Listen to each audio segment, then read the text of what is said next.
Xavier Iglesias, muy buenas. Hola, muy buenas, Rubén.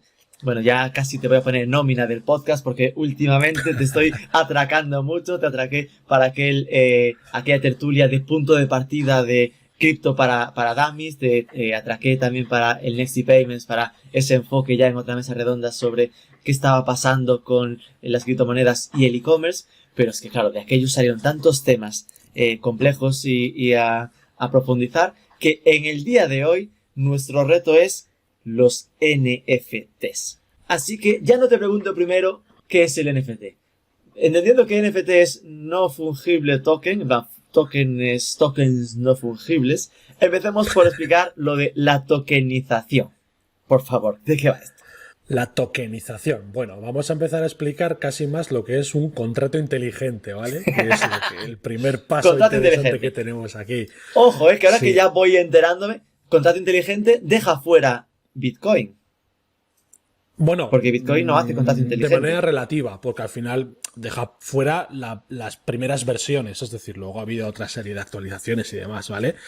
Pero bueno, contrato inteligente, pues al final, dentro de lo que habíamos hablado anteriormente, que son las redes blockchain, pues ha habido una serie de redes blockchain que permiten, pues en esos bloques de transacciones, incluir un extra de información. Y en este caso, pues ese extra de información, vamos a llamarlo... incluso, no sé, pues un software, ¿vale? Vamos a añadir algo que lo vamos a denominar como contrato inteligente, ¿vale? El smart contract. Y en este caso, pues bueno, una de las redes que mejor ha sabido explotarlo ha sido Ethereum, ETH, ¿vale?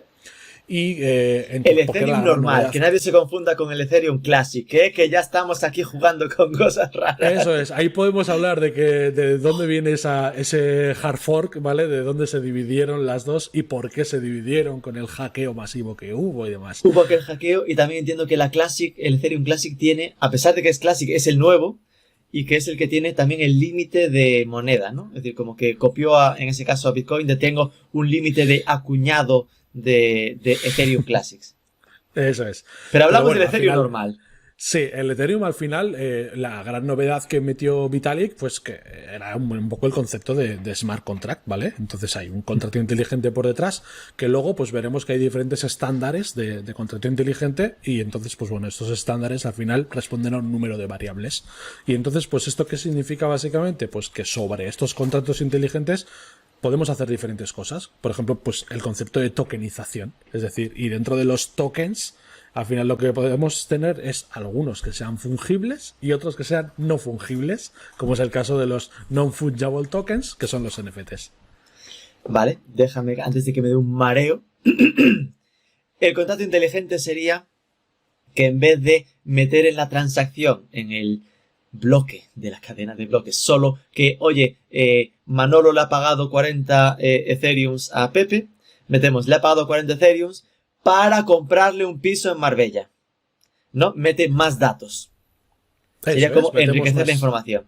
Y dentro de esos más datos, el fungible es tangible, tocable, es decir, que es lo de que es algo... Intercambiable.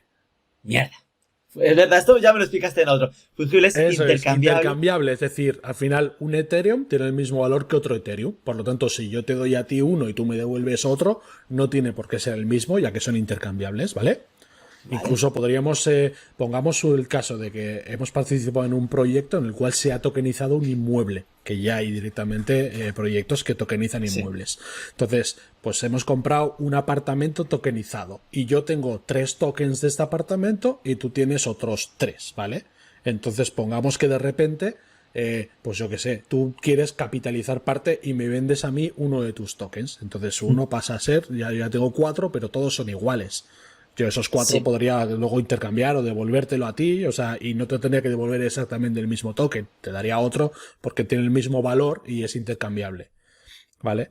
En cambio, los no fungibles son los que son únicos y no pueden ser intercambiables. Por ejemplo, un coleccionable, una obra de arte digital, ¿vale? No es intercambiable, a no ser porque que solo hay uno, básicamente. Eso es unitario y por lo tanto no podemos intercambiarlo por otro, aunque tenga el mismo valor, sigue siendo no fungible. Porque lo que entonces, no fungible podríamos traducirlo por único. Tokens únicos. Sí. ¿Ves? Acabamos. Hola, por favor, paren rotativas. Vamos a renombrar el NFT como UT. unique tokens. Los NFTs básicamente son cosas que como solo se hace una, no se puede intercambiar en exactamente igualdad de condiciones por otra, ¿no? Sí, sí. Por simplificar. En el modo más estricto, sí. Vale, por entender aplicaciones prácticas de estos contratos inteligentes, prácticas así como, en plan, entiendo que se están usando para comprar un piso en smart contract, por ejemplo. Sí, por ejemplo, para tokenizar inmuebles se están usando. Tenemos proyectos en España además interesantes, como el de Rental. Entonces se tokenizan, por ejemplo, apartamentos que son de alquiler vacacional. Entonces tú como inversor puedes comprar con criptomoneda, con la criptomoneda que lo esté tokenizando, pues X tokens de ese inmueble cuando se sale directamente del proceso de venta, y a ti pues esta empresa te está prometiendo un porcentaje de rendimiento. Es decir, como ya tenemos los contratos de alquiler vacacional, estamos gestionando todo esto, pues a ti con tus tokens te prometemos un 10% de rendimiento anual sobre tu inversión. Que en la práctica sería como estar comprando un 10% de la propiedad, es decir, que estar en la escritura de yo soy dueño del 10% de ese apartamento que otro está comercializando, pero aquí la novedad es la simplificación del proceso. Aunque ahora mismo nos parezca raro porque estamos pensando cómo coño se hace esto, en el fondo es mucho más complicado el voy a negociar el 10%, vamos a un notario y a partir de ahí esto cómo le damos forma. Pues aquí sería tokenizamos el 100% del apartamento y repartimos, yo tengo el 90% y tú el 10% en un smart contract de Ethereum, por ejemplo, ¿no? Sí, pero luego por otra parte, evidentemente lo tenemos sobre una criptomoneda que lleva su propia evolución en el mercado, que es que continúa creciendo y revalorizándose, por lo tanto tienes unos rendimientos de la propia criptomoneda en la cual has tokenizado, es decir, al final participas de una economía que está avanzando y está en crecimiento. Pero ya si metemos esa enlocación, es como el pensar que entras ay, no, la palabra chunga esta de elucubrar, no. Especular. Especular, exacto. Entras por especular, ¿no? Por aquello de como creo que crece la moneda, haga lo que haga, me rinde. Pero claro, esto solo te sirve si crees que va a seguir revalorizándose la moneda. Sí, bueno, que obviamente los que se meten suelen creerlo. ¿Cómo? Hablamos de criptoeconomía, es normal, son activos de inversión y bueno, pues al final estás para lo que estás. Es decir, es como cuando la gente se mete, por ejemplo, pues yo que sé, con rendimientos en banco a plazo fijo, dejando su dinero, o cuando se mete directamente pues yo que sé, a comprar acciones o a invertir en compañías. Pero vamos, que es partir de la base de que esto como es tan pequeño, porque aún no está masificado, lo natural es que se masifique. Si se masifica, a fuerza va a valer más. Entonces, el que entra ahora, pues se le va a ir revalorizando, ¿no? Sería un poco la filosofía.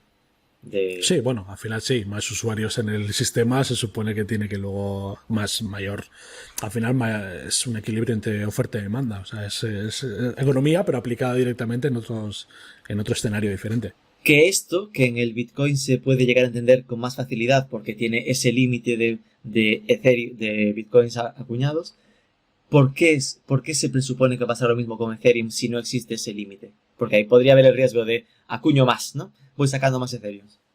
No, al final por el uso de la propia tecnología y por el desarrollo que se le presupone a la tecnología. Es decir, estamos viendo que todo lo que es el propio ecosistema blockchain y donde uno de los principales activos tecnológicos del propio ecosistema es la red de Ethereum, no para de desarrollar y no paran de salir ramificaciones y nuevas aplicaciones y al final hablamos de descentralización. Entonces estamos continuamente viendo cómo estamos viendo un montón de aplicaciones de descentralización que a su vez repercuten en mayor uso de la red, en mayores avances y al final en funcionalidades que repercuten luego de manera económica. Vale, entonces, esto es la tokenización, que es el partir en acciones una propiedad y repartirnosla, pero en un entorno cripto. Sí. Como sí, sería una tokenizamos, definición sencillita, sí. Ya ves que soy muy de buscar equivalentes sencillos. ¿Cuándo aparecen los NFTs y qué aplicaciones prácticas tienen? Bueno, cuando aparecen como concepto en realidad no es que sea algo propio del ecosistema cripto, o sea, el concepto es el mismo que el de cualquier contrato, es decir, todo contrato que pasa por notario y queda sellado, básicamente en concepto no deja de ser lo mismo, ¿vale? Entonces, cuando aparece también como concepto aplicado de manera criptográfica, descentralizada, seguramente estemos hablando de finales de los 80, principios de los 90, ahí ya hay algunos textos o algunos comentarios que son interesantes y que apuntan más o menos a la idea.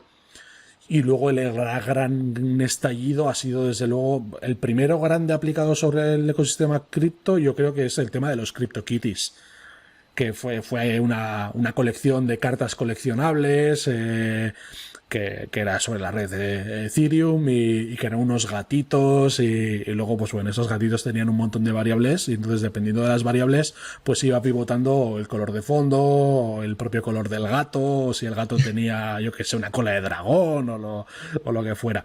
Sí, y esto yo creo que es la primera gran aplicación que nos viene a la cabeza, es la de los CryptoKitties. ¿Y cuándo fue eso?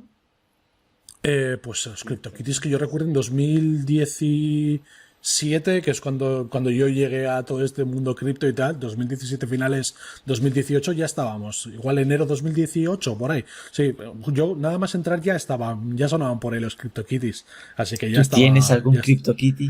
No, yo no tuve la suerte de hacerme con un CryptoKitty de inicio. Lo planteaban en una noticia que habíamos encontrado sobre este tema justo, como los gatos que casi tumban la red de Ethereum. Sí. ¿Por qué casi la tumban? ¿Qué pasó ahí? ¿Cuál fue el salseo? Bueno, al final la red de Ethereum tiene el concepto de la red blockchain es que la red al final son bloques y entonces tienen una cadencia, ¿vale? Entonces, cada X minutos, pues se mina uno de los bloques y por lo tanto esto es como un tren que pasa de manera continua y entonces los vagones se llenen o no se llenen, continúan pasando, ¿vale? Pero claro, si empiezas a meter sobre estos vagones un montón de cantidad de información, llega un momento en el cual los vagones se van rellenando antes del propio tiempo de paso, por lo tanto vas generando una cola de espera. Entonces todas estas transacciones extra con esos smart contracts sobre los CryptoKitties pues hacían que la red se saturara. Básicamente había demasiada gente esperando el tren. Eso es, sí. Y de hecho, si la capacidad estaba en 100 compras por segundo, pues igual había 200 y estaba petando, porque no era que no las hiciese, sino que estaba tardando demasiado y la gente no estaba acostumbrada a eso y dijo, ¿qué está pasando aquí? Que esto no rula, ¿no? Eso es, y entonces luego tenemos toda la aplicación de los gas fees, que son las comisiones para poder meter algo dentro de la red. Y por eso de repente tenemos épocas en las cuales por mintear, por generar un NFT de un coleccionable tuyo, de una obra, las comisiones que tienes que pagar son altísimas. Y si decides pagar la menor, porque tú además decides, si pagas la más alta, pues tienes ya prioridad y metes tu transacción en el siguiente bloque. Pero si pagas la menor, pues igual te toca esperar y yo qué sé, igual tienes 20 días de espera y eso continúa ahí en proceso de minteo, ¿vale? Cuando la red está muy saturada. ¿Minteo sería lo del minado? No, mintear es, yo creo que si lo tradujéramos al castellano sería acuñar, que es vale, generar un smart contract sobre un NFT. Vale. O sea, incluir tu NFT dentro de la red. Ok. Entonces, la tercera ola, ¿no? Primero se definió en finales de los 80, primeros de los 90. La primera aplicación práctica, así ya sobre cripto, fue en ese momento de las CryptoKitties, 2017 aproximadamente. Y ahora la última ya fue, ya no sé si 2021 puro o empezó el año pasado. El movidón Jack Dorsey vendiendo su primer tweet. Ese ha sido 2021, ese ha sido el primer trimestre de 2021. Pues ahí le pongo la fecha. Sí, pero 2020, el año pasado, ya hubo movimientos muy interesantes de temas de NFT. Ya el propio mercado se estaba moviendo, es todo el tema de los CryptoPunks, que es otra colección muy potente. Y eso ya 2020, ahí la gente ya estaba haciendo movimientos. Y ya ha estallado directamente con el comienzo de 2021. Este año ha sido una auténtica locura, porque ya empezamos a ver, claro, yo creo que el factor más mediático viene de la mano del criptoarte, que es cuando de repente se vende una obra de Beeple que no deja de ser un GIF de X segundos y la venden por 6,6 millones de dólares en subasta, pues ese era aquel gatito, el meme del gatito, ¿no? No, este fue una obra de Beeple que es un dibujo de una mole de carne que tú intuyes que es Trump y que está tirada en un parque y la gente está pasando y está echándole basura y lo han grafiteado y demás, y llega un pájaro que es la representación de Twitter y se posa encima. Y es una secuencia de X segundos en un GIF. Este es un NFT que compró Pablo Fraile, que es uno de los principales inversores, que es español, residente en Miami. Y esta obra la compró a comienzos de año, si mal no recuerdo, lo ha comentado en alguna entrevista, por algo más de $80.000 al cambio. La compró evidentemente en criptomonedas, en un NFT, y la revendió a las 4 semanas por 6,6 millones de dólares al cambio en subasta. Sí, pegó un señor pelotazo. Y yo creo que esto es lo primero que trasciende este año, que ya dispara directamente la atención mediática sobre los NFTs. Vale. Beeple es Beeple, en plan. Eso Beeple. es, sí.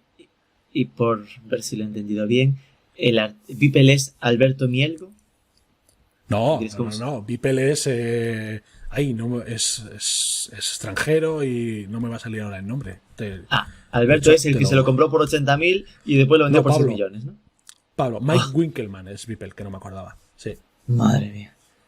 Y Pablo Fraile es el inversor, que de hecho tiene una colección exageradísima de NFTs. Es uno de los que ha hecho una apuesta fuerte en inversión. Y que ya con el valor de los NFTs que tiene acumulados, ya he escuchado en comparativas que se acerca en valor a museos importantes a nivel internacional y a grandes colecciones. Ahí, para entendernos, ese criptoarte es básicamente arte no impreso. Es decir, que cosas que son digitales, que las hemos diseñado en JPG, Photoshop o lo que sea, está en un formato digital, y que no es algo pintado en un cuadro de papel, sino que está en el ordenador, pero que sigue siendo único. Sí, pero bueno, podría serlo, ¿eh? Hay obras de arte que son obras de arte en formato físico, que están sobre lienzo o sobre papel y se digitalizan para al final generar un smart contract y convertirlo en NFT, y al comprador se le entrega la obra en físico y se le envía. Hay otras que no, hay otras que son arte digital y directamente pues es un activo digital que lo mismo se mintea, se convierte en NFT y por lo tanto ya pasa a la red.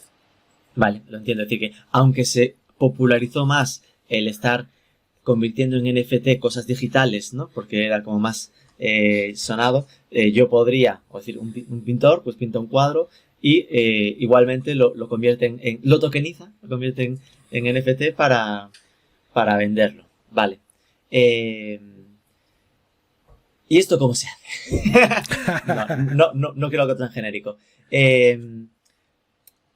Yo me imagino que soy ese pintor y ¿a dónde tengo que ir, no? ¿En qué webs se está cociendo esto? ¿Cuáles son las de referencia a nivel mundial?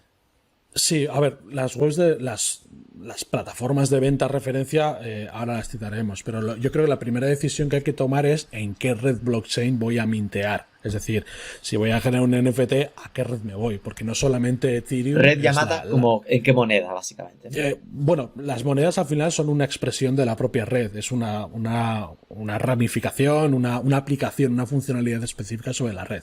Entonces, pues bueno, puedes irte a Ethereum, que tiene sus pros y tiene sus contras. Es una red cuya moneda es muy utilizada y es una red muy común, es decir, tiene muchísimos usuarios que la utilizan y las principales plataformas trabajan o tienen la opción de trabajar los NFTs sobre Ethereum, ¿vale? Pero luego existen otras, tú puedes trabajar sobre la red Tezos y tiene también muchísimo uso. Eso sí, luego tiene una serie de beneficios, es decir, en Ethereum el problema es de saturación de la red, por lo tanto las comisiones que debes pagar por generar el NFT, incluso por cambiar el contrato cuando te lo compran o cuando lo revendes o cuando te lo compran y tú y ejecutas la venta, también hay que pagar comisiones en esos procesos y evidentemente pueden ser muy altas. Pero en otras redes como Tezos, por ejemplo, pues son muy bajas y estarías pagando pues o céntimos de dólar o un par de dólares al cambio. Sin embargo, en Ethereum, depende qué días, pues puede que te salga pues un señor tortazo de 200, 300 dólares la comisión de turno. ¿Qué diferencia? Vale, es decir que, aunque a priori uno pensaría, bueno, me voy a Ethereum, que es lo que usa todo el mundo, si lo usa todo el mundo, es más fácil que también lo usen para comprármelo, pero que a lo mejor te lo compran y pierdes 200 pavos en la comisión porque como es tan masificado, pues es más alta la comisión. Eso es. Y luego a nivel de plataformas, pues el principal marketplace o la primera puerta de entrada suele ser OpenSea, que es un marketplace muy, muy grande. Y entonces en OpenSea tiene una cosa buena, y es que solamente pagas los gas fees de Ethereum en el momento que conectas tu wallet, tu cartera de criptos con la plataforma. Es decir, una vez que pagas esa comisión una vez, y luego ya puedes listar todos los NFTs que tú quieras sobre tu cuenta. Puedes generar colecciones, puedes ir generando los NFTs. Vale, esto es porque hace en realidad un lazy minting, es decir, no, hasta que se ejecuta la venta no incluye realmente el NFT dentro de la cadena.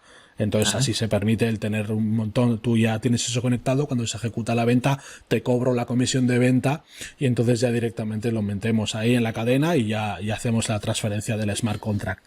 Entonces como ejecuta así te permite hacer esto. Pero bueno, como puerta de entrada está muy bien porque tú pagas la comisión una vez y ya a partir de ahí tú te dedicas a subir tus NFTs, y luego ya si tienes la suerte de venderlos, pues es entonces cuando vuelves a pagar comisiones por las ventas, ¿vale? Que otras plataformas, por ejemplo, te toca pagar cada vez que tienes que generar un NFT, y eso es un gasto bastante majo, ¿vale?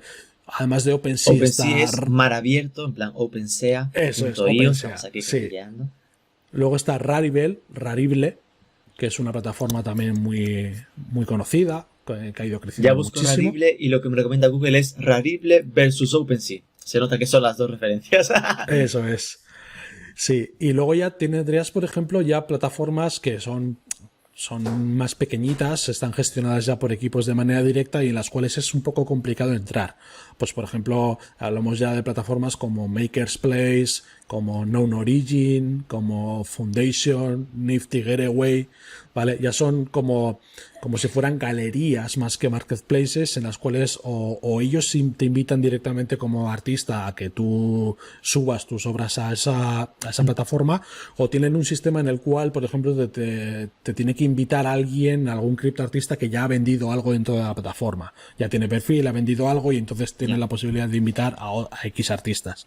Por buscar un poco la comparativa, sería como estas dos, las grandes, serían como en las camisetas la tostadora, ¿no? Que cualquier diseñador puede subir su diseño de camiseta ahí para venderlo y se queda con una comisión, pero que después hay, pues, oye, pues mira, proyectos más pequeños de camisetas que solo tienen sus diseños propios, o que ya son ellos quienes te invitan, o pídele tú por favor que te acepten y te valoran. Sí, luego también tiene una diferenciación también en cuanto al tipo de NFT que te puedes encontrar. En OpenSea y en Rarible también hay cabida para los coleccionables, y hay gente vendiendo, por ejemplo, skins de videojuegos o coleccionables tipo cartas como CryptoKitties o avatares tipo los apes, los monos o CryptoPunks.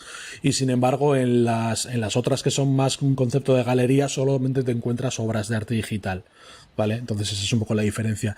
Y luego sobre otras redes, por ejemplo, se ha puesto muy de moda HitechNoon, que es un marketplace de obras de arte digitales de criptoartistas, pero sobre la red Tezos. Entonces ha sido una puerta de entrada muy, muy potente para un montón de artistas, porque al final las comisiones de mintear, de generar el NFT sobre la red Tezos son muy bajas, entonces tú puedes entrar. Y luego ha supuesto también un poco un concepto de contracultura, es decir, ha sido una red en la cual muchísimos criptoartistas han entrado, porque al ser al final las comisiones tan bajas, también los precios de venta son bajos, y lo que ha provocado es que se genere un mercado entre artistas. Los propios artistas se compran a los propios artistas, saben que hacen ideología, que apoyan el movimiento, se hacen comunidades muy fuertes, se colaboran, y hay un ambiente de muy buen rollo en HitechNoon, donde entre artistas se han generado su propio mercado, y representa un poco un concepto más de contracultura frente a la economía pura y dura de los otros. Que ya entramos en el considerar Ethereum la casta, ¿vale? Ethereum es de todos, yo prefiero estar en algo menos masivo que Tezos, ¿no? Madre mía. Vale, entonces, así nos imaginamos yo me convierto en un diseñador que lo flipas, así que sitios en los que empezar a rascar para venderlos. Y obviamente, si esto es para venderlos, también es para comprarlos, lógicamente, ¿no? Es decir, yo como usuario podría ir a OpenSea y buscar en schools, calaveras, y ver diseños de calaveras. Comprar ahora en subasta, hay ofertas, nuevo. en precio me pone pagar en dólares. ¡Ay, ay, ay! ¡Qué anticuados! Y como segunda opción, en Ethereum. ¿Vale? Veo que se puede pagar. Esto es interesante. Se puede pagar en dólares y aunque pagues en dólares, estás comprándote el NFT igual. Eso es. Al final ese pago en dólares seguramente te haga el... No, la verdad es que no lo he hecho nunca, pero me imagino que en dólares no he comprado nunca. Pero me imagino que te hará te hará darte de alta en un wallet, en un crypto wallet, como seguramente sea MetaMask, que es la más habitual, que es la extensión del zorrito. Y entonces pues tendrás ahí tu cartera digital de criptos y tendrás seguramente que pagar, conectarla y pagar con dólares, pero a través de ella. O sea, me imagino que no tendrá un sistema de pago vía tarjeta de crédito que no tendría mucho sentido. Vale, aquí busqué Skull, me encontré una Skull que me pone que son 0,07 Ethereums y el equivalente entre paréntesis de $148. Y me a los pone... cuales luego tendrías que sumar la comisión, el gas específico de la propia red. ¿Has dicho comisión del gas? Sí, el gas fee, que es la comisión de cambiar ese smart contract al comprador. Vale, es decir, como el impuesto de transferencia patrimonial, ¿no? El impuesto de no sé qué patrimonial. Eso es. Porque hay que hacer un contrato, así que en vez de irnos al notario hay para que decir... modificar el contrato existente del NFT, ¿vale? Y lo tienes que modificar para que pase a ser propiedad tuya. Entonces, en esa modificación hay que volver a meter esa modificación dentro de la red blockchain. Y por eso cuánto tienes que suele volver costar? a pagar. ¿Es sobre una pues comisión depende del día y de lo saturada que esté la red. Esto es lo que decías de que en Tezos puede ser baratita y en Ethereum puede ser más En Tezos alta. por ahora va a ser muy baratita porque la red no está saturada y tiene otra serie de mecanismos y aquí pues... Pero pues claro, si yo como consumidor soy pura casta y me compré inocentemente Ethereum y de repente es decir, aquí ya lo ofrecen en Ethereum, ¿no? Pero si ahora me fuese a un sitio en el que me lo hubiese que pagarlo en Tezos, el coste de cambiar Ethereum a Tezos también existe, ¿no? No, la mayoría de los exchanges el cambio de moneda es libre de comisión. O sea, tú, por ejemplo, lo tendrías en Coinbase o lo tendrías en Binance, en cualquier exchange y harías un cambio. Pues esta cantidad de mis Ethereum los vamos a cambiar a Tezos y lo que haya sobre la wallet voy a comprarlo. Simplemente lo cambias al precio de cambio que haya en ese momento, ahí ya hay cierto riesgo, pero no te van cobrando. Digo, porque de aquel podcast hice mis deberes, ¿eh? Es decir, ya veo. A Binance, me registré, fue un parto doloroso la verificación. Después de verificar todo, me decía, en 7 días te dejo operar. Así que fue como, me cago en tus muertos. Así que me fui a Coinbase, también fue otro parto verificarme, pero ahí me dejó operar inmediatamente. Probé, me compré Ethereum e incluso los moví a MetaMask. Muy ya bien. tengo el pago. Ahora mismo tengo, pero claro, esto era una prueba pura de concepto. Pagué 5 euros, que en Coinbase no había ni límite mínimo, que se quedaron en 4 Ethereum, en 4 equivalentes a Ethereum, y al moverlos a MetaMask se me quedaron en 3, en plan por la comisión de una de comprar y otra entiendo que de moverlo a... Eso es, del exchange a la wallet. Eso es. Claro, y me quedé asustado, obviamente, porque claro, al meter tan poca pasta era porcentualmente muy alto, pero que es lo mítico, 1 euro en cada cambio, ¿no? Pero... Entonces pensaba que a lo mejor cada movimiento que hiciese sería así, pero bueno, por lo menos entre criptos no hay esa comisión. No la hay. Por ejemplo, en Coinbase no existe ese cambio. O sea, tú puedes hacer directamente un cambio. Esto, por ejemplo, cuando se dan movimientos muy bruscos, como hemos tenido desde que pegamos el bajón después de la gran subida de comienzos de año, y ahora que podríamos identificarlo, veremos cuánto dura, pero por ahora parece que es un bear market y por lo tanto vamos a tener un mercado de hibernación donde vamos a estar pivotando en estos valores durante una temporada. Pero en esas caídas de un par de días y demás, si no eres un usuario que controla estas cosas, tú harías bajo. Pues mira, ahora más o menos yo intuyo que el Ethereum, por ejemplo, va a pegar una bajada los próximos 2 días. Voy a vender ahora, lo cambio a euros y recompro. Pero claro, ahí estás pagando comisiones de cambio a dinero fiduciario, a fiat. Claro. En cambio, lo que podrías, por ejemplo, hacer es, vale, voy a cambiar directamente mis Ethereums a una stablecoin. A una stablecoin, ¿vale? Lo pasas a USD, por ejemplo, y lo vuelves a cambiar cuando está abajo y te haces con mayor cantidad de moneda. ¡Qué buena! Claro, cambias a una moneda que está referenciada a dólares, que es más o menos estable. Como el cambio entre criptos no tiene comisión, te permite hacer ese juego de evitar esas fluctuaciones negativas. Eso es. Qué y bueno. así lo que estás haciendo es recapitalizando y hacerte con mayor cantidad de moneda. Vale, aquí esto se popularizó por esa venta de como de memes, ¿no? Es decir, como cosas que... No, es decir, yo lo veo claro, en plan, yo me hago un cuadro que lo flipas de una calavera súper preciosa y lo vendo a lo que a mí me salga de los huevos. En plan, $150 o no lo vendo. Pues mira, es y punto. Pero sí que llamó la atención lo de, pues, ese primer tweet. Es decir, que esto significa que yo podría, como marketing for e-commerce, convertir en un NFT el primer vídeo del canal de YouTube o el primer artículo de la web y venderlo. O el libro que acabáis de lanzar hace El nada, libro, pues podríais haberlo editado como NFT. Un NFT con un estándar que permita un número X de copias. Wow, ahí sí que me rompe la cabeza, porque como me lo imaginaba, lo de que no sea repetible. Claro, pero existen luego los smart contracts han ido evolucionando y existen estándares de smart contract, por ejemplo en Ethereum, que sí permiten un número de variables. En las redes que comentaba antes, por ejemplo, normalmente en OpenSea y demás, tú subes, si subes una obra, la subes unitaria, es decir, esto es una obra de una. Sí. Pero, por ejemplo, en Tezos, como los valores son tan bajos, pues, y como se ha hecho mucho contracultura y entre artistas se compran, pues se ha puesto de moda el hacer series. Pues voy a sacar de esta misma obra una serie de 20 unidades. Lo mítico de hago un cuadro y tiene numerado, ¿no? 1 de 20, eso es, 2 de 20. Eso es, numeraciones. Esto es una serie de 20 ejemplares y por lo tanto, pues cada uno lleva su contrato inteligente, pero tú tienes la versión número 1, tú el número 3, tú el número 5. Entonces podríamos sacar el libro de e-commerce tokenizado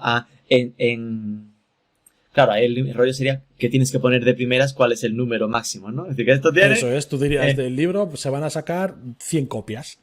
100 Incluso copias podrías en NFT. hacerlas por subasta, es decir, el día 1 vamos a sacar el libro a precio tirado. Las primeras 10 copias del libro van a salir a €1. Pero el día 2 vamos a subir al doble, van a ser 2. El día 3 lo vamos a hacer de manera exponencial y ya va a ser 4. Entonces ya vamos a ir subiendo de manera exponencial. Y las últimas unidades del libro, el que quiera hacerse con él, pues ya evidentemente pues tendrá que hacer pues en el exponencial. Pues imagínate, las 10 últimas se venderían a un valor bastante interesante. Y eso en la práctica, al que lo compra, le llegaría igualmente pues o a la versión Kindle o la versión en papel, es decir, como cualquier hijo de vecino, ¿no? Es decir, que simplemente pero ha cambiado la parte, forma de comprarlo. Sí, y por su parte tendría un smart contract que asegura que tiene en propiedad un ejemplar real con autoría, con los derechos de ese libro. Vale. Que comprándolo en papel normal, estoy pensando un poco qué diferencia hay con otro. Más allá de... Pongamos que sacáis 100 copias, pero solamente salen en papel. Y solamente se va a enviar en papel a el que tenga un smart contract. Claro. Entonces, la única versión del libro es física y solamente lo van a tener las 100 personas que han comprado cada una de esas versiones. Claro, ahí tiene más sentido cuando lo haces exclusivamente en NFT, ¿no? Si hay la combinación, pues puede quedar un poco Eso más claro. es, sí, al final con el activo digital es un poco, pues bueno, sí, me lo he comprado yo, pues en realidad mi socio Pero ahí o en solo yo solo PDF y ya está. Vale, él no tiene el contrato, pero le da igual. O sea, al final lo que quiere es leerse el libro. Pero si solamente existiera en papel y solamente existieran 100 unidades, tendría su lógica. Qué bueno. Vale. Entonces, eso se puede hacer y no es algo que tengas que hacer técnicamente nada, en plan de... el ejemplo, ¿no? Nuestro primer post de la web es básicamente venir a OpenSea, es decir, venir a uno de esos proyectos y hacer el proceso de alta de ese NFT, ¿no? Sí, eso es. Y eso en la práctica no quiere decir que deje de estar publicado en nuestra web, ¿no? Es decir, que siga ahí, simplemente que ese pedacito de artículo pues es propiedad de otro. Es decir, claro, ahí empiezas a dudar y podría él decir, bueno, pues ahora lo despublicas. No, bueno, ahí depende de lo que tú metas directamente en ese smart contract. En las obras hay lo mismo. Hay obras que sí, de hecho en muchas plataformas te viene para que marques si estás cediendo directamente la propiedad. No, digo, porque estaba pensando en el Jack que vendió el primer tweet, ¿no? Sí. Vale, imagínate que como lo he vendido, pues el que lo compre, pues ahora lo quitas del Twitter. Bueno, pues puedes decir, mira, lo vendo, pero no se puede quitar, ¿no? el vídeo viral de los dos niños, de los hermanitos, que uno le muerde al otro, dice, y se hizo viral en YouTube, de, joder, me ha mordido y tal, no sé qué. Por ejemplo, en el momento que se subastó, me parece que se llegó a comprar por algo menos de $500.000 al cambio. Y ordenaron al día siguiente la retirada del vídeo. Es igual lo compraron los padres de los niños. Pues no lo sabemos. Los padres de los niños lo cobraron por ser los autores originales y los propietarios del vídeo, pero el comprador retiró directamente el vídeo. No sé, habría que ver realmente qué es lo que estaba comprando con el NFT. Claro. Es decir, dentro de ese NFT igual estaba también la cesión. ¿Qué es lo mítico? Hay que ver la letra pequeña del smart contract. Eso es. Vale. ¿Qué es Community? Pues es nuestro nuevo proyecto. Dentro de lo que hacemos en la agencia, que nos movemos por el Knowledge Driven Agency, es decir, somos una agencia que se mueve por conocimiento, no solamente por datos, como se ha puesto tan de moda con el Data Driven Company, pues bueno, como seguíamos indagando y nosotros al final, a través de hacer proyectos, es como aprendemos y adquirimos conocimiento que luego aplicamos sobre nuestros clientes. Y uno de los conocimientos que evidentemente estábamos adquiriendo es todo el tema de la escena cripto. Porque en 2017-2018 con todo el tema de minería, criptomonedas, ya nos metimos en proyectos de este estilo, aprendimos mucho y tuvimos clientes a nivel internacional para trabajar estos aspectos. Pues este año con los NFTs lo mismo, nos llama la atención, empezamos a trastearlo, empezamos a aprenderlo, pero el hecho de aprenderlo o participar contigo hablando en un podcast o en una tertulia o lo que sea no significa que adquieras el conocimiento real, simplemente has leído y demás. Si tú te has puesto a comprar, a generar NFTs, a venderlos, poco vas a sacar. Y bueno, pues coincidió justo también en el equipo en un momento en el cual sí que veíamos que, joder, pues tanto hablar siempre y siempre hacer negocio, siempre enfocado a negocio, a sacarle rentabilidad, joder, pues igual es el momento de hacer algo no tanto enfocado a negocio, sino enfocado a expresión. O sea, tenemos ganas de hacer cosas de expresión artística y entonces se juntó todo un poco totum revolutum, ¿vale? Un momento idóneo en el cual se juntaba toda la explosión de los NFTs, el querer aprender de esta derivación del ecosistema cripto, el que estábamos haciendo ya cosas de arte, pero por nuestra cuenta como hobby, el que estábamos también trabajando con temas de inteligencia artificial y era como, mira, pues no habíamos la inteligencia artificial que empezábamos a estudiar y a trabajar era más enfocada a análisis de datos, a data intelligence. Joder, pues no se nos había ocurrido que igual realmente podemos aplicar lo que estábamos aprendiendo en visualización y empezar con todo el tema del arte generativo. Y entonces surgió esto y nada, pues montamos el proyecto Community, que el nombre viene de esa hibridación entre community y mutiny, es decir, una comunidad que está amotinada, que está rebelada y que nos encaja muy bien en los valores que buscábamos.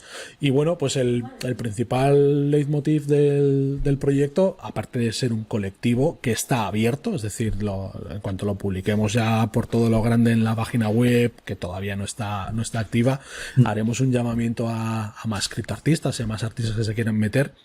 Lo generaremos de manera horizontal y descentralizada, es decir, la idea es convertirlo en una DAO, en una organización autónoma descentralizada, ¿vale?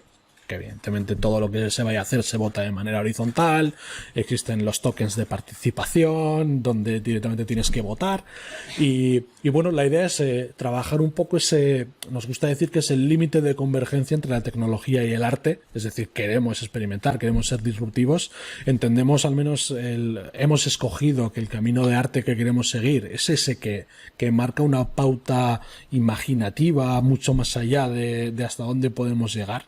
Vale, entonces es un poco estar en las nubes y aplicar cosas y lo abriremos para que venga la gente y la idea de la DAO pues veremos, pero en principio la primera idea que trabajamos es que un artista pueda lanzar un proyecto a la comunidad porque necesita una financiación y la comunidad aprobemos con los fondos de la DAO pues financiar una obra evidentemente con los porcentajes de rendimiento sobre la obra cuando sea vendida o cuando sea cogida por un museo para mostrarla o lo que sea. Claro. Vale, me interesa entender un poco mejor lo de las DAO. ¿Es la primera startup que vais a hacer de este modo? Sí, sí, sí. Es la primera DAO que vamos a generar, sí. Porque Y con esto todo el tema que sea... del ecosistema cripto, yo al menos tengo una sensación de haber aprovechado bien. Hemos surfeado olas, pero de haber llegado siempre ligeramente tarde. Es decir, a la minería de criptomonedas, aunque entramos muy fuertes, hicimos una fuerte inversión, considero que llegamos tarde. Si hubiéramos llegado justo medio año, un año antes, pues igual no estábamos aquí y estábamos retirados en algún sitio ya viviendo muy bien. Con los NFTs evidentemente hemos llegado tarde. Hubiera sido muy interesante haber llegado en el segundo semestre del año pasado y seguramente nos hubiéramos colado con muchas ventas en el gran crecimiento del mercado que ha habido en este primer semestre del año. Y entonces, viendo un poquito cómo va a ser la evolución de todo el ecosistema cripto, sí que identificamos varios que lo comentamos un poco también en el podcast anterior. Es decir, por una parte van a estar los social tokens, que veremos esto cómo configura. Sí que es verdad que tenemos todo el tema de las Web3, que son las páginas web que van anidadas sobre la red de Ethereum, ¿vale? Y está evidentemente el tema de las DAOs, que creo que va a dar mucho que hablar, porque al final habla de descentralización y habla de horizontalidad. Es decir, ataca mucho más ese concepto ideológico que comentábamos también. Es decir, con esto vamos no solamente a cambiar cosas dentro de Internet, sino la forma de relacionarnos dentro de los proyectos, incluso la forma de relacionarte dentro de una empresa. Buscando equivalentes, esto sería como montar una cooperativa. Tiene bastante que ver, sí, tiene bastante que ver. Lo que pasa es que con una DAO, gracias a la tecnología, lo que hacemos es trazar prácticamente todo. Trazaríamos la actividad de todos y evidentemente todo queda firmado con un smart contract. Es decir, una Claro. votación queda firmada y por lo tanto está trazada. Es decir, que sería una cooperativa que no necesitas irte a Navarra o donde se funde la cooperativa para cada reunión, para cada votación o lo que sea, sino que queda todo marcado y rastreable online constantemente todo lo que se haga, ¿no? Pero Eso esto no es, a quiere nivel decir de que... funcionalidad, pongamos que el concepto más cercano puede ser un membership site. Entonces, cada miembro de la DAO pertenece a la propia DAO y tiene su login con su wallet, con su Metamask, por ejemplo, y cada vez que haya que tomar decisiones en las votaciones, pues recibirá las alertas oportunas en su correo electrónico, se validará con su wallet y participará en las votaciones que haya. Entonces habrá votaciones, habrá unas reglas que hay que cumplir, todo esto estará previamente definido y todo el mundo que pertenezca a la DAO tendrá información, estará informada al respecto y entonces toda la actividad queda al final de manera horizontal gestionada, va a ser autónoma y va a ser descentralizada, esa es la idea. Y eso significa que todos son igual de dueños, es decir, que tú perderías el control o los fundadores perderían el control, o puede ser el rollo de, bueno, es horizontal, nosotros tenemos el 51% y los demás el 49%. Depende siempre al final de cómo la definas de inicio, porque aquí tienes posibilidad, por ejemplo, de ponerle un valor, es decir, esta DAO responde a esta cantidad de valor, donde el equipo fundador se queda con este porcentaje, los nuevos pueden entrar con este, o se puede gestionar directamente no en propiedad, sino a través de social tokens, en tokens de participación, o puede haber un montón de variantes ahí. En la práctica, al final, vuelve a depender de cómo hagas tú el contrato y de cómo quieras hacerlo. Es decir, que De tú cómo la podrías definas de tokenizarla inicio, al sí. 100% y decir, de ese 100%, el 80% son de los dos socios fundadores y el otro 20% lo compartimos entre los trabajadores de la empresa, por ejemplo. Eso es, eso es. Pero Porque esto, si lo hacemos evidentemente así, si no la sería lanzas, la horizontal. lanzas con un... Bueno, eso es, perdería cierta horizontalidad de inicio. Sí. Es decir, que Otra es que tú si, digas, en mira, tu pues... caso lo que estás pensando es que no solo esté descentralizada, sino que sea horizontal. Eso significa que al final es convertirlo en una comunidad pura, que tú seas uno más. a mí me llama más la atención que soltar el proyecto y que tenga vida propia y sea autónomo y descentralizado así. Qué heavy, ¿no? Porque eso al final es perder el control a Sí. minuto 2. En plan de, yo Sí, lo que voy a mí hacer la es verdad es... currármelo todo, en plan de, el concepto, la web, no sé qué, y cuando lo lance digo, ahí os queda, yo soy uno más, ¿no? Sí, esa sería la parte más... A mí es lo que más me llamaría la atención. Saber que has creado algo, lo has soltado y tiene vida propia y es autónomo. Y lo gestionamos entre todos, cada uno con su cuota Qué de chulo. participación o de lo que sea. Vale, esto, claro, tengo aquí apuntada la pregunta de burbuja o tendencia, ¿no? Es decir, ¿cuánto crees que hay de momentum, ¿no? De, ostras, está ahora mismo arrastrándose esta curiosidad y lo convertimos en qué crees que va a pasar, ¿no? Hacia dónde va este tema. de las Bueno, NFTs. es una... Sí, a ver, si esta ramificación específica de todo el ecosistema cripto, el desarrollo de la tecnología blockchain, nos centramos en él como NFT, ha habido un estallido. Yo creo que incluso podemos decir que el mercado ha llegado a saturarse. Hay como demasiada gente entrando y colgando, pues eso, lo que has comentado antes, pues diseño cualquier cosa, la subo y ya está y la vendo. No, esto no funciona así, igual que tú podrías ir al mundo del arte y mañana pues miro directamente todas las exposiciones de tipo mercadillo de arte que se van a hacer y pago directamente el puesto, me planto allí con mis cuadros. Claro. Eso no significa que vayas a venderlos, ni que vayas a venderlos por el valor que tú pretendas ponerles. O sea, no se trata de eso. Entonces, pues bueno, ha habido una cierta saturación con un exceso de entrada de gente. Pero bueno, al final es un mercado muy nuevo, muy novato y habrá que ver cómo evoluciona. Lo de que el desarrollo de la tecnología y demás va a seguir hacia adelante, yo creo que en ese sentido no hay miedo de burbuja. Es decir, vamos viendo cómo cada vez va a haber más plataformas, ahí se están desarrollando plataformas nuevas, marketplaces nuevos y evidentemente derivarán a cosas mucho más anichadas. Es decir, no tenemos de repente un marketplace específico de NFTs de fotografía.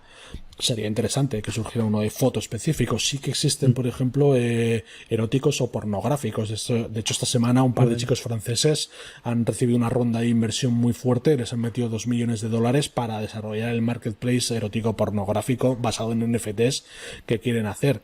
Y ya han anunciado que no sé qué fecha lanzan una oferta inicial de monedas por valor de $17 millones, donde ya directamente entrarán. Me imagino que buscarán un concepto tipo un OnlyFans, pero sobre la red, es decir, directamente como NFT. Y luego pues habrá que ver directamente otras escenas que vayan haciendo, pues yo que sé, un marketplace de NFTs específicos de ilustradores o otro tipo de cosas. Luego los metaversos, esto sí que es verdad que sigue evolucionando y todo coleccionable, skin, tierra, personajes, etcétera, etcétera, sobre los metaversos van sobre NFT. Entonces ahí también hay un desarrollo interesante de lo que es la propia escena NFT. Porque en su momento habías mencionado que se vendían, ¿no?, skins de videojuegos. Esto entiendo que son skins de videojuegos de metaversos, ¿no? Es decir, que no puede ser de juegos normales. Bueno, Normales en el entendido de un Fortnite. Si mal no recuerdo, Fortnite estaba intentando hacer algo también relacionado. Ahora, por ejemplo, que estamos todo este mes con el tema de la Eurocopa, uno de los trofeos en el cierre de la Eurocopa, en la final, directamente lo van a romper en directo, van a triturar el propio trofeo, lo van a romper en directo y son el número de NFTs que van a salir porque va a estar minteado y entonces se va a sacar ahí a subasta. Han hecho una cosa muy interesante porque uno de los patrocinadores, por ejemplo, de la Eurocopa es Alipay, el sistema de pagos de Alibaba, AliExpress, y estos, por ejemplo, tienen una filial específica de tema de NFTs. Entonces esta empresa tecnológica es la que se ha encargado de mintear y de generar NFTs sobre ese trofeo, y entonces ahí van a hacer algo que evidentemente va a ser mainstream y va a ser muy interesante ver qué hacen ahí.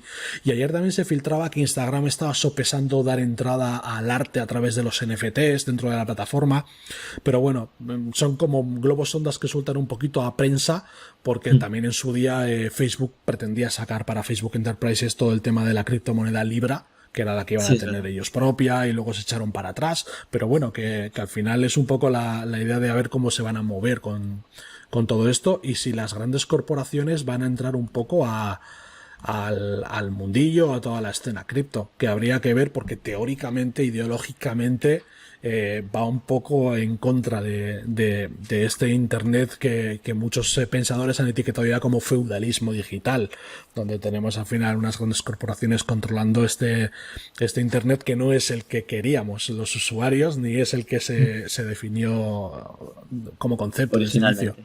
Claro. Vale, pues con esto nos sirve como punto de partida para haber conocido el maravilloso mundo de los NFTs. Muchísimas gracias, Xavier Iglesias. Muchísima suerte con este proyecto de Community. Ya cuando lo saques ya serás uno más, así que tampoco te importará tanto, pero que seas uno más de algo muy, muy, muy grande. Un abrazo. Muy bien, muchas gracias. Un abrazo, Rubén.